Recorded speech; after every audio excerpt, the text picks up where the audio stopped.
talking about being different also starts from a philosophy saying, if I have not gone through this adventure, I will never know. And one of the most audacious decisions I have ever made across my entire life is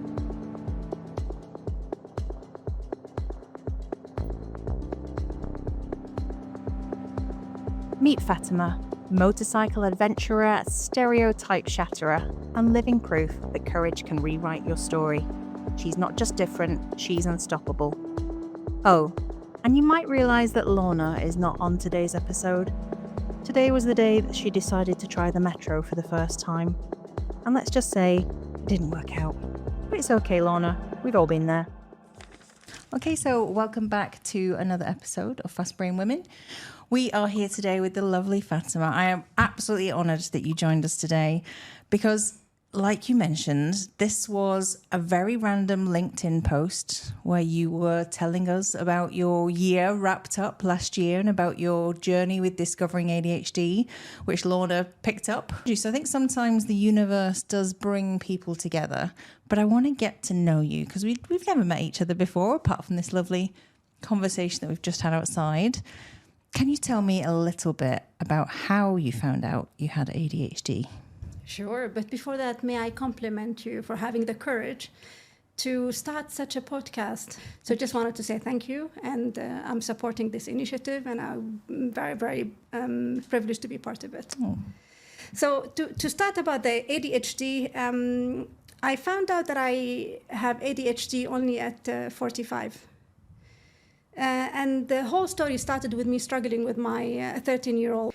And since she was born, I have realized that she's a bit different. She's troubled. She's such a lovely girl. She's cute. She has a lot of beautiful attributes. She's very charming. However, slowly, when she grew older, she started showing symptoms. And these symptoms created a lot of friction between myself and her older sister. If I hadn't had an older daughter as well, that I would have not noticed that there is something wrong with my little one.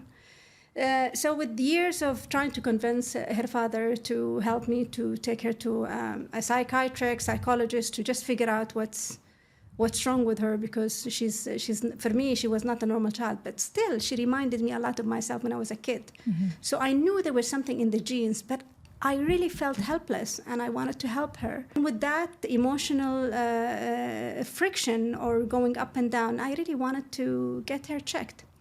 And after so many attempts of convincing her father about taking her to the doctor, I got a tip from a colleague of mine at work. And she really recommended me to go and see a specialist. Mm-hmm. I took Savannah to the specialist and we'd run a few tests. It took a few days and a few people to sit with her. And the diagnosis came as in she has a combination with attention deficit and hyperactive disorder. And you know, they can be a one of each or a combination. And it was very new to me. And when I started really learning about it through the assessment center and so we sat with her dad, with the doctor at the end to learn more about our daughter's condition. Our daughter was in the room sometimes, and sometimes she was asked to leave, and we had a mature conversation with the doctor. And she suggested that we should start a treatment. Parallelly, we should also have her checked with a specialized child psychiatric, to help her to restructure her thoughts and to be more organized. While Savannah was in Denmark with her father, the same doctor really asked me to check myself too. Okay. And I asked her, where does ADHD come from, actually? And I told her I reflect a lot of myself and my childhood. I was like her. And then apparently it could be genetic or it could be anything else. And I went through the test myself because under her suggestion. And then she said, actually, you are an ADHD with the combination of both. And that was the reality that hit me, where I found out at 45. I now understand my condition. And everything I went through my life just made sense. And how did it feel? Like what was some of the, like your initial response to kind of finding out that information? It was an aha moment. And I said, oh my God, if I was told about my condition and I learned better about it, not only me, but only my poor mom, I put her through struggle. My dad, my siblings, I could not connect to this world. I felt alone. I was always misunderstood. I forgot things innocently, and I was beaten for it. So there were multiple things that made sense at the end. And I said, like, oh my God, like, I found me. Yeah. You understand when I say I found me, I found myself. However, the struggle with I found me helped me understanding my daughter better, but I cannot tell you that I am proudly successful in dealing with my younger daughter and her ADHD. And I must admit, it's extremely difficult to be one dealing with another one. Yeah, I hear you. I hear you, Learn Proud. You asked me actually where the name Fast Brain Women came from, and that's how my son was, I think, 7 when he was diagnosed, and he couldn't really understand this ADHD term and, you know, the bigger words in between it. So we say that he has a fast brain, and that's how we've explained it to him. And if we don't call it a fast brain, we call it BBBB, which stands for Bugatti Brain Bicycle Brakes. He loves fast cars. And just helping to understand, like, his brain is going to go 150, 200 kilometers an hour, but if he wants to stop it, it's not going to work. So I think sometimes when you are a mother that's also has a fast brain and trying to keep in control, keep on top of, keep nurturing, keep disciplining, like all of that stuff of mothering a child that also has a fast brain, it's not for the faint-hearted. No. You have, honestly, all my grace, because it can be quite tricky. I find you mentioned about that, trying to get your husband to understand. What was it that brought him on board? I really honestly think he gave up because I kept nagging and nagging and nagging. We're not together now, but I booked an appointment. I told him about the appointment, and he showed up. So that was really great to see that he was there. Maybe under pressure. Okay, well, that's fine. Whatever works at this point. I think sometimes just literally chipping away, because, you know, awareness kind of happens in different ways and everyone learns very differently, I suppose. So however works to get people on board.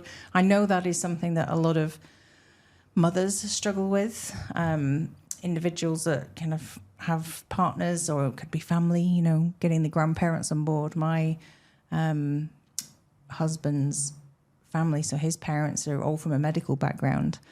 So you would kind of think it's in some points that they would truly understand this condition, diagnosed, it's in medical journals. However, sometimes even from them, we experience this kind of doubt, you know, like, oh, but he's just a boy, he's just strong-willed, you know, all children are like this, you were like this. But they don't see the behind the scenes, those terrible times, the meltdowns, the cries for help, the anxiety. But I think it's fair to state, since I made this statement about Savannah's dad, is that in his defense, I think he struggles with accepting the idea that there is something wrong with his daughter. Yeah. So long time ago, nobody heard about any condition called ADHD or ADD. And the children or people just grew out of it for a reason or another. We all condition ourselves. And if you will give me the space to express it and explain it, when I reflect back on my condition, I struggled a lot. So I tried as much as I could to structure myself, to feel safer, and try as much as I could to mature in my condition of, like, for example, being overexcited, over-speaking, because you're full of anxiety at that time. And I think one of the things that really helped me to be grounded is my prayers. You know, as Muslims, we pray 5 times, and I started gladly praying since I was 7. I'm not 100% in control of my emotions. I was also told that I was bipolar, because at some moments I will be overexcited, and some moment I will just hit the ground being depressed and sad.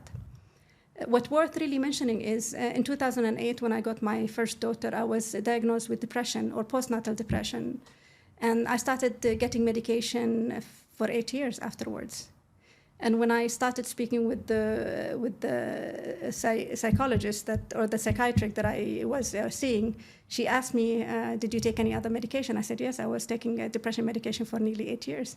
And she said, how did you feel about it? I said, horrible. And this is one of the reasons why I stopped that medication 8 years ago.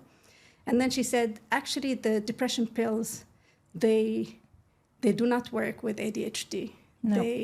And this is one of the reasons why for 8 years I was really severely depressed, struggling through life. And I reached a point where I really wanted to end it. I wanted to end it for myself. And that's one of the core reasons why I stopped my depression medication.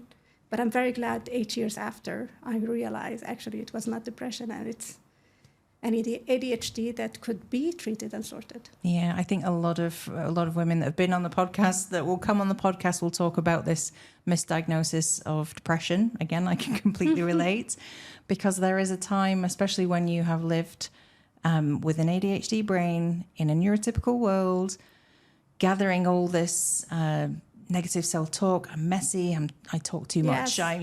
I'm not enough. It is depressing. It's sadness, but it's not depression. You know, those two things, you can be sad and depressed, but not suffering with a clinical depression. And I think it's very difficult, especially in those moments, to really articulate. And you're not a psychiatrist or a psychologist to really help somebody understand, like, I'm just exhausted. I'm overwhelmed. I can't put my finger on it. I must really admit that there is a key word that you just mentioned right now, and it tells the whole story for me, is when I feel like I'm not good enough. Mm. And you try as much as you could to prove to everybody around you that you are worth it. And therefore, if you would ask about my extreme action when it comes to say that I'm worth it, 2 weeks ago, I took a motorcycle I drove a motorcycle from Dubai all the way to Iraq, Erbil, alone. Although everybody else told me not to do it, but it was a journey for self-discovery. I really wanted to find myself. And I insisted to drive solo and not to have anybody with me, because you spend tremendous amount of time between yourself and yourself on the motorcycle or on the go. So it's 2,500 kilometers. It took me 8 days. Wow. And with that, I met a lot of, coincidentally, with bikers and some clubs, and I was invited. But I must really tell you how stressful it was for me to sit with the social setup of amazing bikers. But I really couldn't wait until I get back on the bike and spin off alone. You have that moment. How did that even come into existence? Where did you get this idea from? You see a lot of, nowadays you see a lot of women wandering around, traveling on cycles, on foot. And there are a few who are highly rated and looked after women, European women mainly, traveling around the world, YouTubers. And they show the world their adventure and where they really go. And maybe somehow deep inside, I really refuse the idea that this region is unsafe for women. And I also refuse the idea that when I travel around the world and I talk to people, they always speak negatively about the UAE and the women here, anticipating that we're covered, we have no choice, and we are forced into marriages, and we are. And I thought maybe inside I really wanted to test it and see how safe this is for women like myself traveling. But I must admit that traveling alone and being a woman maybe was not a great, or they did not welcome the idea. It was surprising for a lot of Arab men, especially at the borders. But I must tell you, none of them made the slightest annoying comment about it. And especially when I entered Iraq, I believe what served me the best is not only being a woman, but also wearing the flag of the UAE. So when I enter, in Iraq is not, it's highly secured. They have militia, they have ISIS, and they have a lot of checkpoints. So every 50 kilometers, you have a checkpoint with Kalashnikov and guys standing. And the minute I try to cross, my plate number is Dubai, of course. But the minute I try to cross, they think I'm a boy. So they start shouting as in like, stop, take it off, move here, go there. And the minute they say, remove the helmet, like all shouting. And the minute I remove the helmet, they see the Sheila and they see a girl face and they say, oh, you're a girl. And I say, yes. And they say, oh, where are you from? Like, when Ahlaj? And I point to the passport and I say, UAE. Yeah. And then I go down, and after all this stress and anxiety, I get back on the bike, and then the same guy with the Kalashnikov says, do you need anything? Is there anything I can help you with? Safe travel. But imagine the welcome and imagine the goodbye. And what really made it all is maybe not only being a woman traveling alone, but also the strong reputation of the United Arab Emirates across the region. Yeah, very much so. That is just, it's blowing my mind. And I was just finding it so fascinating that most women with ADHD have some kind of dream aspiration, like, you know, like, I'm going to do this. I'm going to figure this out. I don't need a rule book. I'm just going to... And you did that. That is absolutely incredible and extremely inspiring. I'm already in my 360 thinking, like, what could I do? What could I... You could do this. This is audacious. Audacious. That is such a good word. There was, you know, I think as a parent, and again, when I speak to my son about, you know, you can be anything you want to be. You can do anything. Just be audacious, be outrageous, be everything and authentic. And sometimes that can be quite difficult, right? To have the courage. You talked about courage at the beginning. Where did you get your courage from? If I look back, maybe somebody else can help me understand what happened with me, actually. But when I looked back, I've realized growing up in a small town like Kalba, which is nearly 30,000 people live there, if not less, and among 19 siblings. So, yes, my father, we grew up in one house. There were multiple wives, and there were many children. We didn't have to go out off the fence to play with anyone. We could play football inside our own house. It was very difficult for me to be noticed. Mm-hmm. And that's why I was troublemaker, to be noticed. And seeking attention did not make it really easy for me. So I think that's one of the reasons why I was very competitive. There were plenty of boys, plenty of girls in the house, and I wanted to be different. So I think it started from there, is how can I differentiate myself among my siblings? And how can I be superstar and so special? We're going to take just a quick ADHD-friendly pause. And if you're listening to this while multitasking, then this is most definitely for you, so listen up. The Endel app is honestly my secret weapon to getting things done. It's a sound wellness app that creates these personalized soundscapes designed to help your brain do what it's meant to be doing in that moment. I use it every single day, and whether I'm locking in, focusing, or just wanting to fall asleep at a human hour, it's Endel that gets me there. These guys are such big supporters of the ADHD community, and they're giving you a whole month to try it for free. So you can find the link in the description, or send us a DM wherever on our socials if you can't find it, and we will send it to you. And if you got distracted along the way, even during this little short break, we have gifted you a lovely 5-minute relaxing soundscape from Endel at the end of this episode. So stick around and enjoy. How have you come to terms with that difference? Because I think a lot of the time, and this goes back, you know, through our ancestors, right? Sometimes being different is not a good thing. You know, in your tribe, if you're the different one, if you're the naughty one, if you're the unsafe one, you know, you can be punished, you can be, you know, ostracized for this. How did you kind of get to a point where you were okay with being different? Are you okay with being different?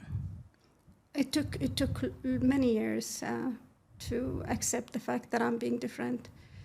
It also took many years for my family and my friends, for my children, to acknowledge that I was different. Talking about all the crazy adventures that I've done, my kids were there to support me, actually, beyond anybody else. And I was quite impressed how my girls told me, "Mommy, just do it. You know, just do it. If you really, this is what you really want, just do it." Where the entire world said no to me.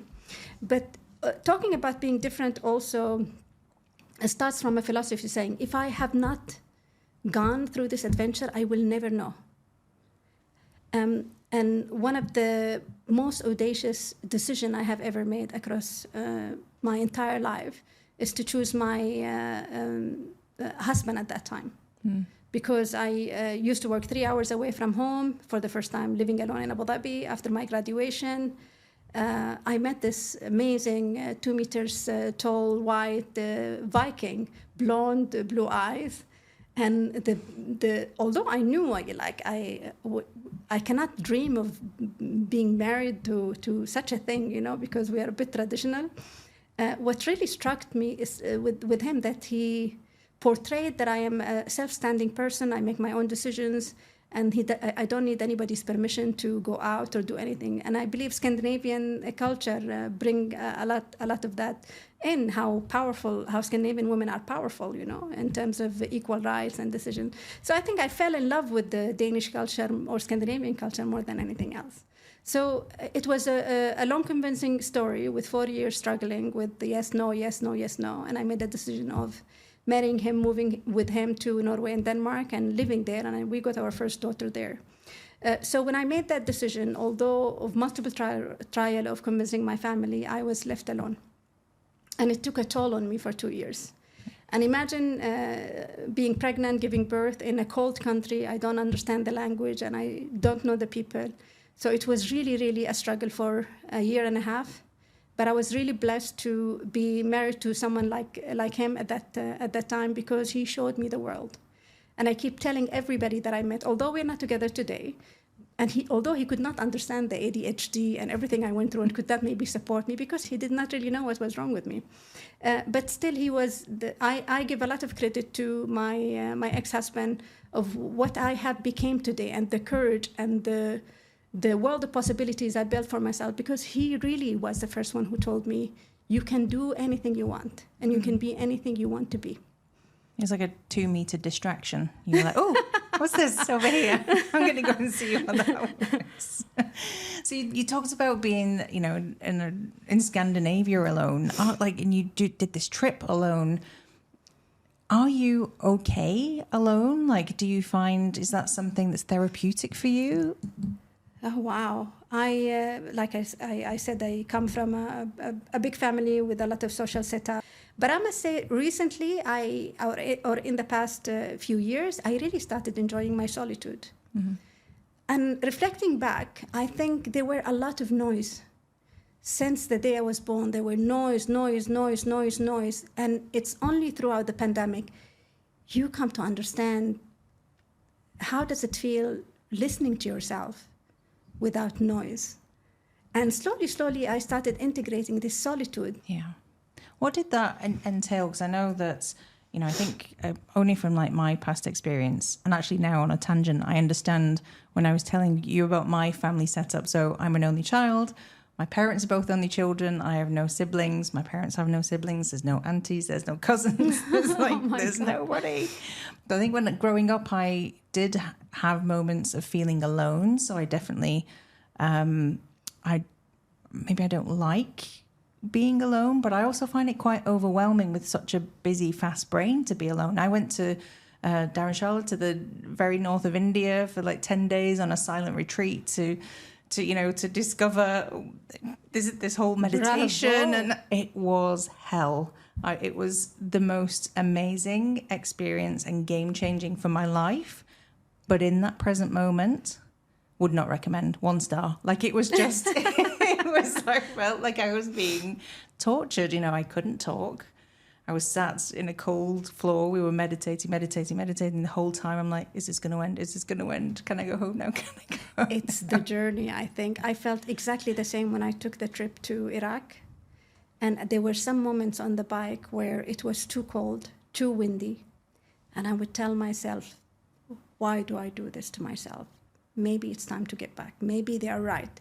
And you have a lot of voices behind you, but it's actually the journey. Because now, enduring all that and coming back, I look back and I say it's absolutely the journey that you put yourself through.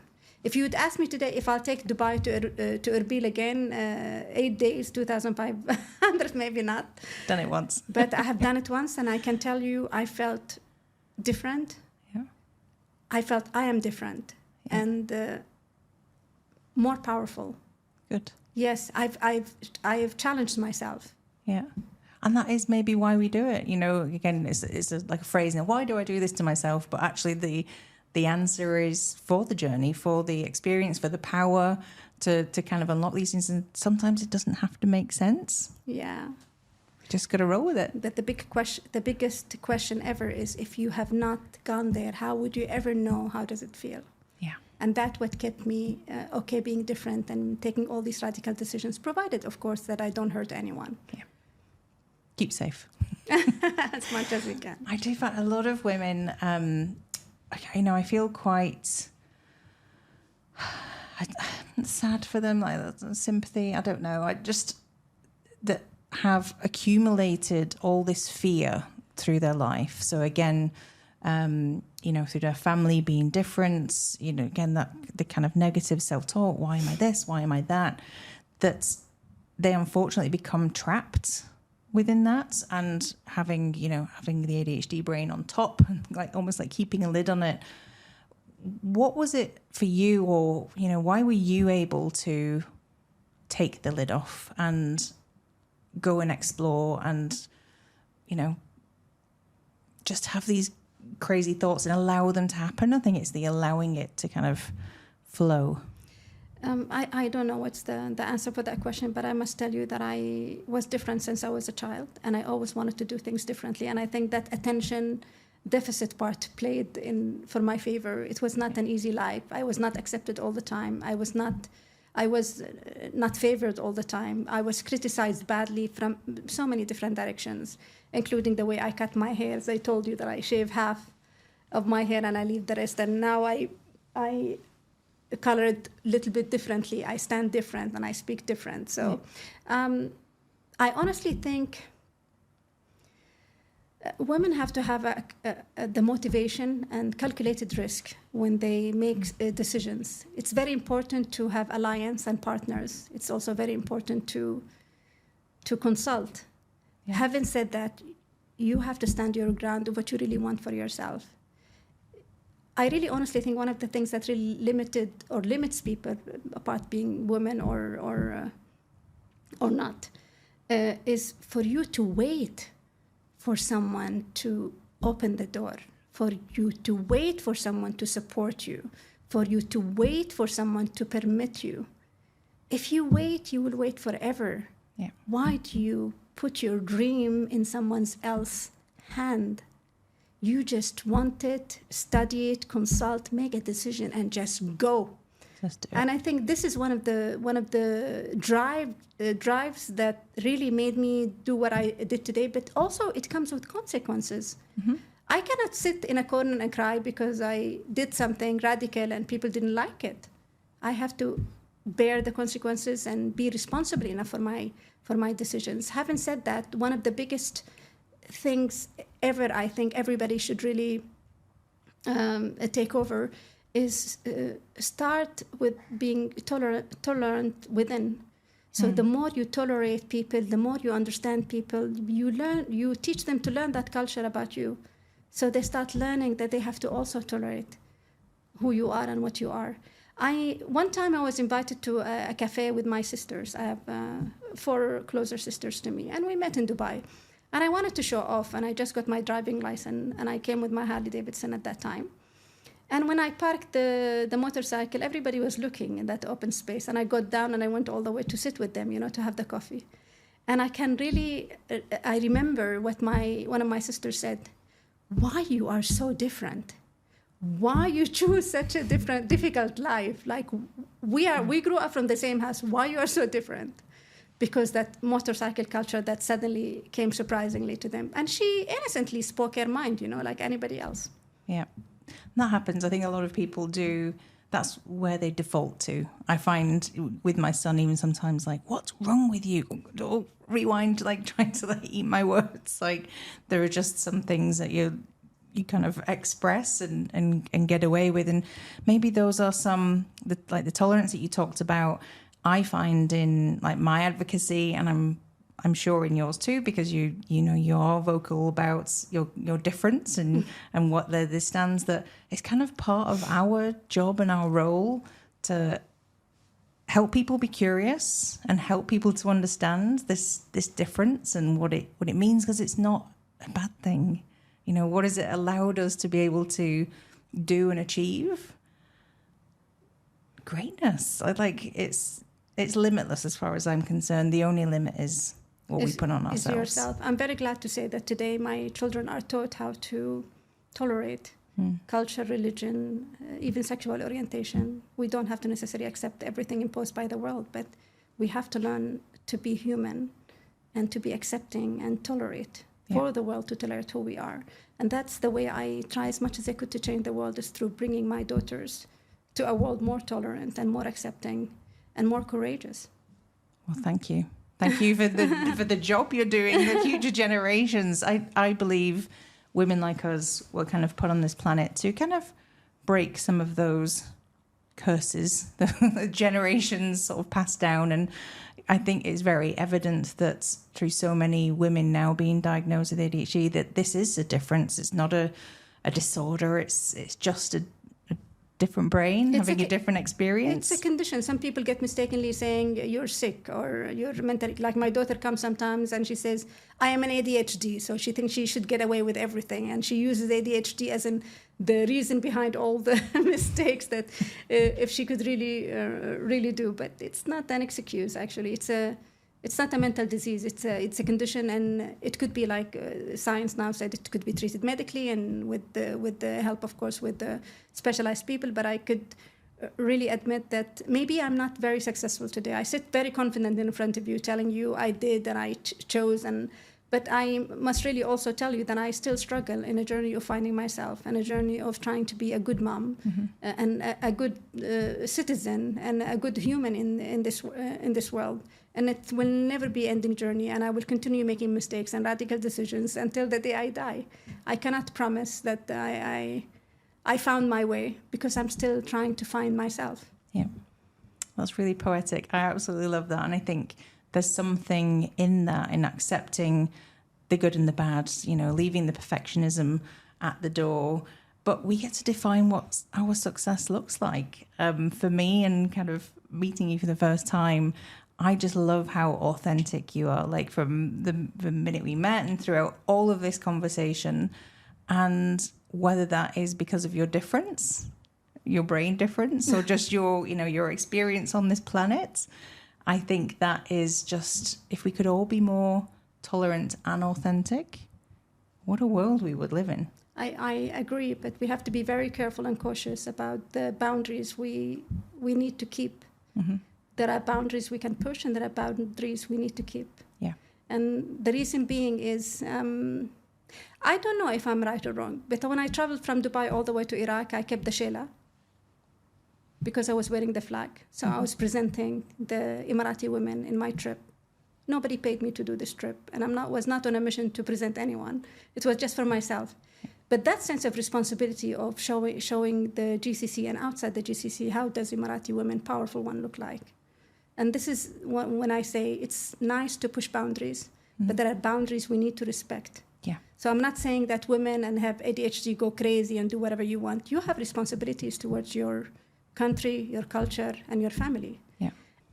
Yeah. It just fascinates me, the potential that lies within all of us, all human beings, right? But I don't know. Maybe I'm just very passionate about the ones with fast brains. Just a little bit more potential.